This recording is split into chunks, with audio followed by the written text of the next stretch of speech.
Shalom saudaraku yang kekasih di dalam Tuhan. Untuk renungan pagi hari ini, saya mengangkat suatu tema, minta berkat berarti ego kita siap mati. Mari kita berdoa terlebih dahulu di hadapan Tuhan. Tuhan, terima kasih buat semua janji-janji-Mu. Terima kasih buat semua anugerah-Mu yang sudah Engkau sediakan bagi kami. Tuhan, terima kasih. Semua anugerah-Mu membuat kami, Tuhan, dapat melewati hari-hari hidup kami. Tapi Tuhan, tolong kami untuk kami bisa mengerti kehendak-Mu. Juga tolong kami agar kami bukan hanya ingin menikmati berkat-Mu, tapi tolong kami untuk kami juga bisa meninggalkan keegoan kami. Untuk kami, Tuhan, bertekad benar-benar sungguh ingin hidup menurut kehendak-Mu. Kiranya Roh Kudus membuat kami mengerti kebenaran tentang hal ini. Di dalam nama Yesus kami berdoa. Amin.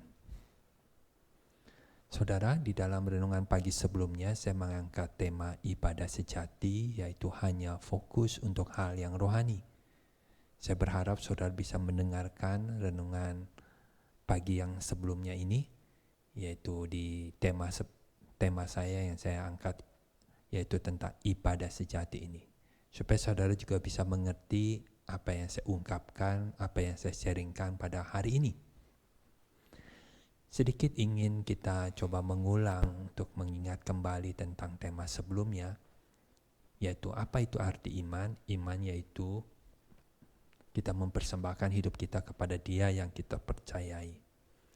Saudaraku, setelah kita menjadi orang Kristen, seharusnya kita sadar bahwa hidup kita ini bukanlah milik kita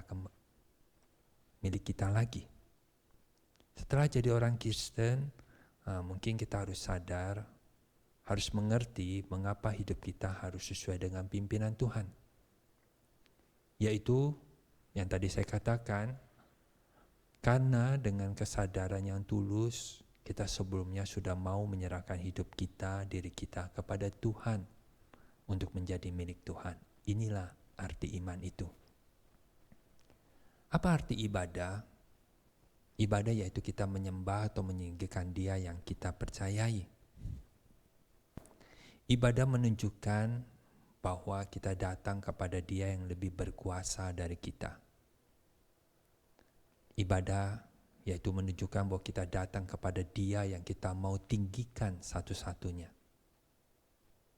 Lalu apa kaitan iman dengan ibadah? Yaitu iman kita menentukan kualitas ibadah kita. Dalam kehidupan sehari-hari kita tentu tidak akan mungkin sembarangan datang kepada seseorang yang mempunyai kuasa lebih tinggi dari kita, misalkan seorang presiden. Kalau kita ingin datang menghadap presiden, tentu kita akan memperhatikan sikap kita datang kepada dia. Kualitas ibadah kita juga seharusnya demikian. Kualitas ibadah kita juga tidak boleh dipisahkan dari sikap lahiria kita yang nampak di permukaan.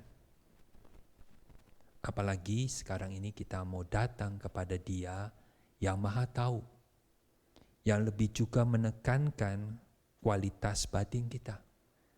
Dia Maha Tahu karena Dia mengetahui isi hati kita. Kita bisa mencontoh dari imannya Abraham. Dikatakan di dalam Ibrani 11 ayat 8-10, katakan iman Abraham, karena iman Abraham taat, karena iman ia diam di tanah yang dijanjikan itu seolah-olah di suatu tanah asing, dan di situ ia tinggal di kemah dengan Ishak dan Yakub. Sebab ia menanti-nantikan kota yang mempunyai dasar yang direncanakan dibangun oleh Allah. Kita sering diajarkan untuk beriman seperti Abraham.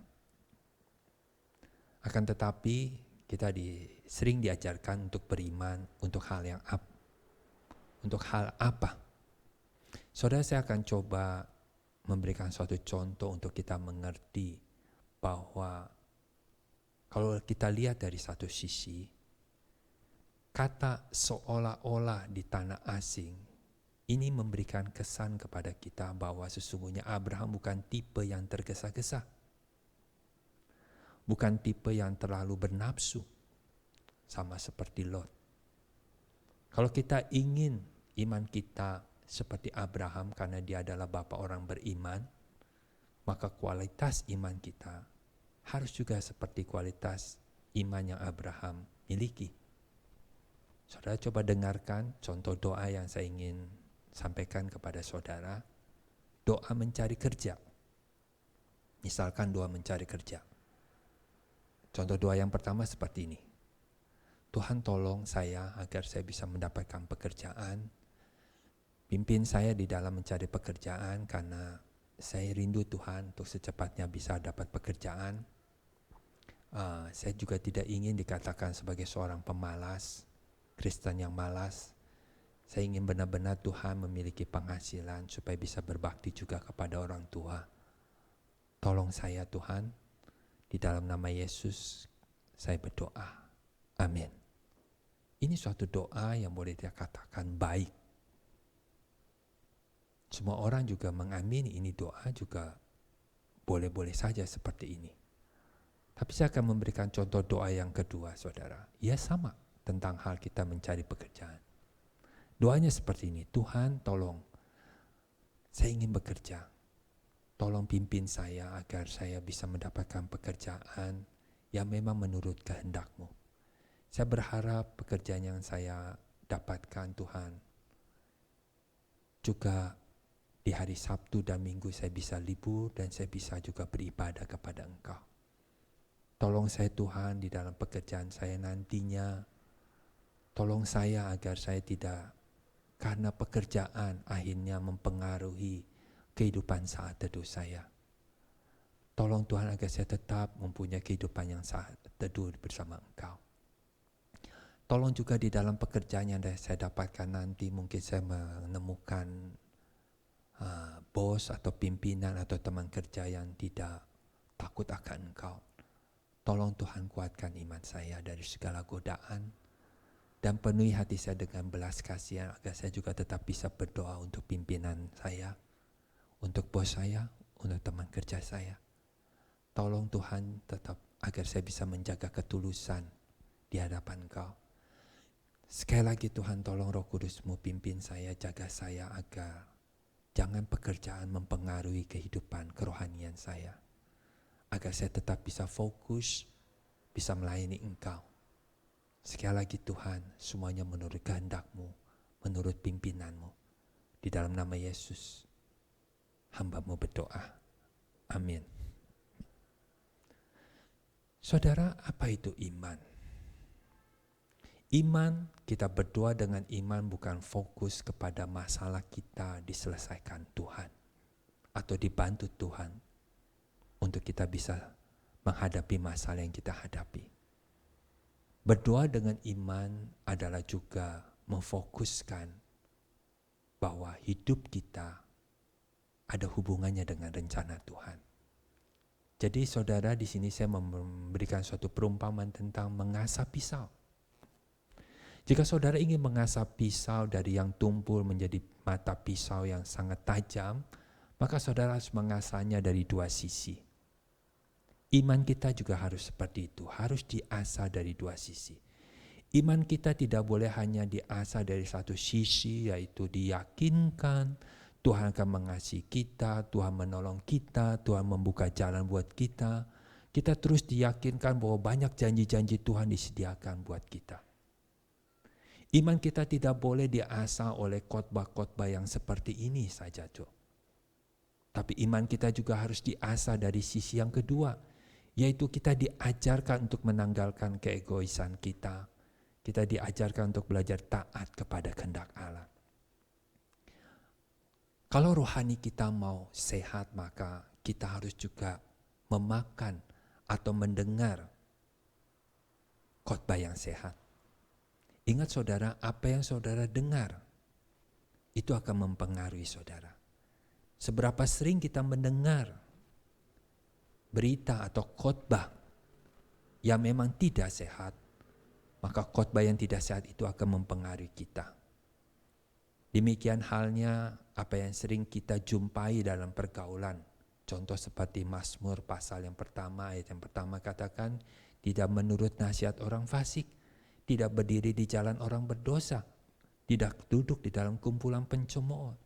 Jadi saudara, apa yang kita sering jumpai, apa yang sering kita dengar, apa yang sering kita dekati, itu kemungkinan besar akan mempengaruhi kita, akan membentuk kita. Iman kita harus dibentuk oleh Allah, harus dibentuk oleh kuasa Roh Kudus.